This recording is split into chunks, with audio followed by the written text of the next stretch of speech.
Vamos a charlar como regularmente lo hacemos con el doctor Santiago Sanfilippo, que ha venido especialmente desde el CENER, en Galarza, en Gualeguay. ¿Cómo le va, doctor? ¿Cómo anda? ¿Qué tal? ¿Cómo estás, Cristian? Muy bien. Y en este caso quería proponerle charlar sobre Siempre el cine, la televisión son disparadores interesantes, como los casos de personajes famosos, para charlar de cuestiones que son comunes a mucha otra gente.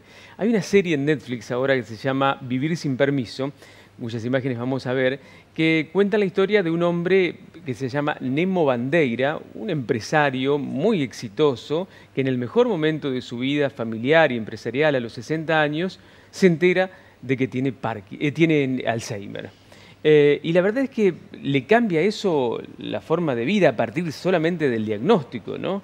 Y empieza a tener episodios que lo confunden, ¿no? ¿Es así el diagnóstico del Alzheimer? Sí, el Alzheimer corresponde al grupo de lo que llamamos demencias, ¿no es cierto? Lo que antes se conocía como aterosclerosis, ¿te acordás que aterosclerótico? Bueno, sí. En realidad pertenece al grupo de las demencias y dentro de las demencias degenerativas las dos más importantes son la enfermedad de Alzheimer y la degeneración o la demencia de tipo vascular, cuando hay múltiples infartos, o la demencia que se llama demencia multiinfarto.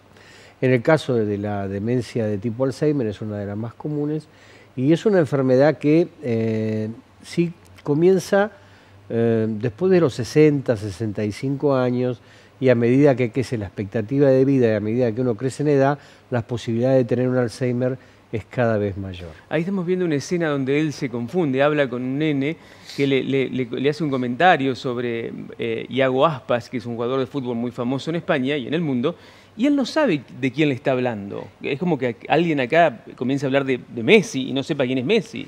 Y lo que pasa es que la enfermedad de Alzheimer tiene cierta progresión. Lo primero que se altera siempre son los trastornos de memoria. La memoria mediata, la memoria reciente, la memoria del trabajo. ¿Viste, Doris? El pescadito que tiene una memoria de segundos. Sí. Bueno, esa es la memoria que primero se afecta. La memoria remota, la memoria antigua, por lo general no se afecta en el Alzheimer, por lo menos al comienzo. Al final después se afecta todo, pero al comienzo no. Entonces, primero son los trastornos de memoria. Luego se le agregan estos episodios así recurrentes, intempestivos, que ocurren donde se desorienta el paciente, no sabe en qué espacio está, en qué lugar, se puede perder incluso dentro de la misma casa. Se desorienta desde el punto de vista temporal, no sabe horario, no sabe qué día se trata y también se obnubila, se confunde y se olvida de ciertas cosas y no puede relacionarlas entre sí. Ese es el segundo paso.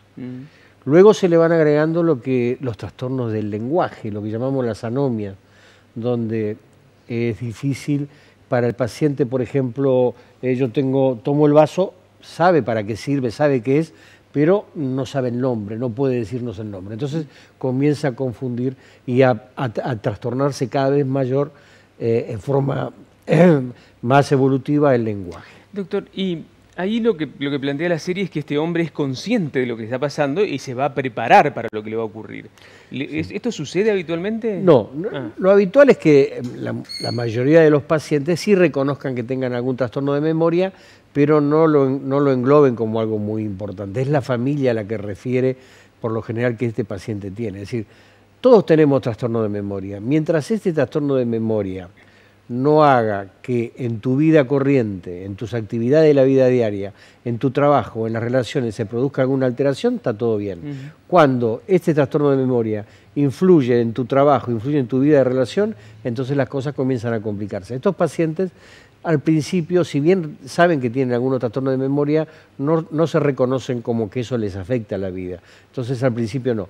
En otros pacientes sí son conscientes de esto, pero es la minoría, diría yo. ¿Y qué es mejor, doctor? ¿Que sepa el paciente o no lo que le está pasando? En una enfermedad, bueno, eso tiene que ver mucho con la ética médica, pero yo soy de esa opinión, puede estar la gente de acuerdo o no. Es lo mismo cuando me preguntan si tiene cáncer, ¿usted qué hace? ¿Le dice o no le dice? Y yo le digo si es necesario. Si no es muy necesario, la verdad, trato de manejarlo de otra manera, que sea una concepción médica antigua, pero bueno, es lo que pienso. En el caso de los pacientes, yo trato de hablar con la familia, porque acá hay que tener en cuenta dos cosas, el paciente y la familia. El paciente y el cuidador. Se daña tanto el paciente como se daña el cuidador.